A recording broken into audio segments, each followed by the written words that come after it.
Ya, pemirsa, Presiden Jokowi hari ini melantik Nawawi Pumulango sebagai Ketua Komisi Pemberantasan Korupsi sementara. Pengucapan sumpah akan berlangsung di Istana Kepresidenan. Pelantikan Nawawi Pumulango sebagai Ketua KPK sementara dilakukan usai Firly Bahuri ditetapkan sebagai tersangka. Keputusan Presiden pemberhentian sementara Firly Bahuri dan menetapkan Nawawi Pumulango ditandatangani pada Jumat lalu. Nawawi adalah satu dari 5 orang yang terpilih Komisi 3 DPR untuk menjabat sebagai pimpinan KPK periode 2019-2023. Selain itu, Nawawi Pumulango adalah hakim karir pertama yang dilantik menjadi ketua lembaga anti rasuah. Badan Pengawas Pemilu atau Bawaslu hari ini menggelar rapat koordinasi nasional Sentra Penegakan Hukum Terpadu. Ya, pemirsa, acara tersebut dihadiri seluruh pasangan calon presiden dan cawapres. Selain pasangan capres dan cawapres, acara ini juga dihadiri Kapolri Jenderal Listio Sigit Prabowo dan Panglima TNI Jenderal Agus Subianto. Acara ini bertemakan Gakumdu mengawal pemilu 2024 yang demokratis dan bermartabat. Rakornas Gakumdu digelar sebagai persiapan pengawasan jelang masa kampanye pemilu, di mana seluruh capres, cawapres, dan partai politik hari ini menandatangani deklarasi kampanye damai.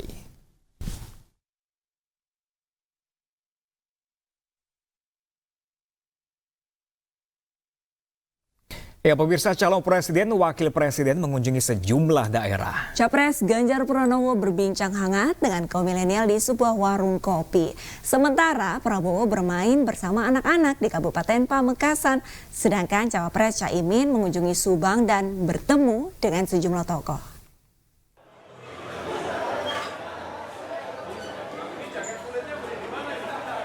Calon Presiden Partai Perindo nomor urut 3 Ganjar Pranowo menemui kaum milenial di Pontianak, Kalimantan Barat. Pertemuan berlangsung di sebuah kedai kopi dengan suasana hangat. Dalam perbincangan akrab antara Ganjar dan pemuda Gen Z, Ganjar mendengarkan ide dan menampung masukan dari generasi muda ini. Saya selalu mendapatkan kejutan ketika ketemu anak muda. Ada yang kreatif, ada yang bisa langsung perform, menunjukkan bahwa anak-anak muda kita punya talenta. Yang saya pikirkan ternyata klop. Jadi ada yang menarik datang dari luar Sumawi. Dia berharap bahwa seluruh kesempatan untuk berekspresi, untuk meniti karir itu sama. Maka demokratisasinya mesti dijaga tren. Sementara itu, calon presiden nomor urut 2, Prabowo Subianto, mengunjungi Kabupaten Pamekasan, Jawa Timur untuk meresmikan sumur bor di wilayah ini. Saat acara peresmian, Prabowo disambut anak-anak dan ikut serta bermain air.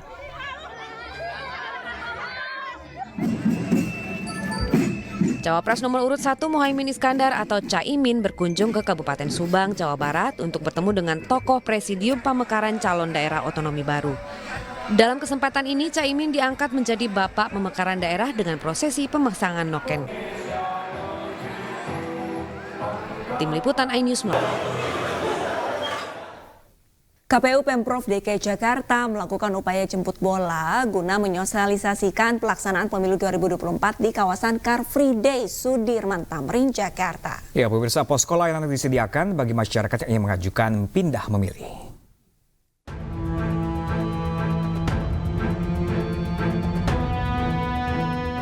KPU Provinsi DKI Jakarta membuka posko layanan langsung bertemu masyarakat di Hari Bebas Kendaraan Bermotor atau Car Free Day di kawasan Sudirman Tamrin, Jakarta hari ini.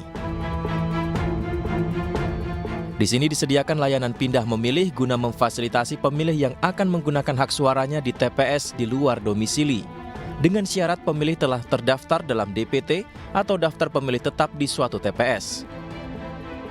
Jadi kalau mereka terdaftar di DPT baru mereka boleh pindah milih. Tapi setelah itu baru mereka mengurus di kelurahan atau kecamatan dengan bawa bukti diri bahwa dia sudah terdaftar, bahwa dia punya alasan tertentu untuk bisa pindah milih.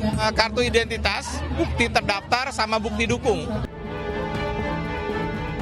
Selain terdapat posko layanan pindah memilih, ada juga beragam kegiatan seru lainnya seperti senam aerobik, video booth, kuis, serta door prize sepeda dan hadiah menarik lain. Adapun upaya jemput bola ini akan berlangsung setiap minggu di kawasan Car Free Day. Dari Jakarta, Tim Liputan iNews melaporkan. Pemirsa, untuk mengetahui informasi lebih lanjut, kami sudah terhubung dengan rekan Camar Haenda di Gedung KPU RI Jakarta. Selamat siang, Camar. Bagaimana persiapan jelang deklarasi kampanye pemilu damai? Ya, baik. Selamat siang Alista dan juga Pram. Saat ini saya sudah berada tepat di depan pintu masuk ke kantor Komisi Pemilihan Umum Republik Indonesia. Dan ini Jalan Imam Bonjol yang berada di depannya sudah terpantau kosong karena sudah dilakukan penyekatan dan juga rekayasa lalu lintas untuk jalan menuju ke Bundaran HI dan juga Fatmawati. Tadi sejumlah persiapan sudah dilakukan, dimulai dari pemetaan dan juga bagaimana jalur masuk untuk kirap bendera 18 partai politik yang memang sudah dilakukan oleh 7 tim yang sudah berkeliling Indonesia, dan hal tersebut ini menandai berakhirnya prosesi kirap dan juga sosialisasi yang dilakukan oleh Komisi Pemilihan Umum Republik Indonesia.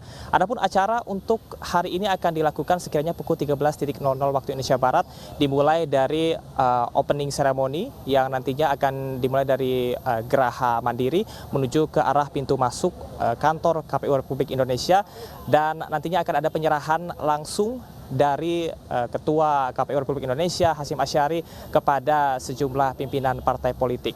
Seperti kita ketahui bahwa terdapat 18 partai politik peserta pemilu dan juga pilpres di tahun 2024, dan nantinya akan dilakukan penandatanganan plakat yang akan dilakukan oleh Capres dan juga Cawapres, kemudian juga pimpinan partai politik dan juga perwakilan dari calon anggota DPD yang akan disaksikan langsung oleh Ketua KPU, kemudian juga terdapat Ketua Bawaslu, Ketua DKPP, Menteri Dalam Negeri, Kapolri, Jaksa Agung dan juga Panglima TNI. Dan dapat kami sampaikan bahwasanya ketiga pasangan Capres dan juga Cawapres, yakni Anies Baswedan beserta dengan Caimin, kemudian juga ada Prabowo Subianto dan Gibran Rakabuming Raka, dan ada Ganjar Pranowo beserta Mahfud MD, ini sudah akan dipastikan hadir dan akan hadir sekiranya 30 menit sebelum acara inti berlangsung. Saat ini kami masih menunggu bagaimana nantinya jalannya prosesi yang akan dilakukan, karena sterilisasi ini baru dilakukan untuk jalur satu saja. Namun untuk jalur seberangnya yang ada di Jalan Imam Bonjol ini masih dibuka, dan kita akan nantikan bersama bagaimana deklarasi Pilpres dan juga Pemilu 2024 untuk mendukung pemilu yang langsung, umum, bebas dan juga rahasia serta jujur dan juga adil. Sementara demikian Arlista dan juga Pram. Ya, melaporkan langsung dari Gedung KPU Jakarta. Terima kasih rekan Camar Haenda. Pemirsa, sejumlah rumah sakit telah menyiapkan ruangan perawatan khusus untuk calon legislatif yang gagal bertarung di pemilu 2024. Di Cianjur, Jawa Barat tidak hanya ruangan yang disediakan pemirsa, tapi juga pihak rumah sakit menyediakan dokter ahli kejiwaan untuk konsultasi dan perawatan.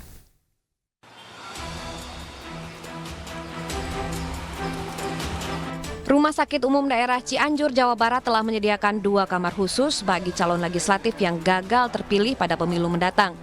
Selain itu, pihak rumah sakit juga menyediakan tim dokter spesialis kejiwaan untuk konsultasi selama proses perawatan. Kalau kita lihat angkanya, kan sudah ditetapkan jumlah caleg itu di 672 ya.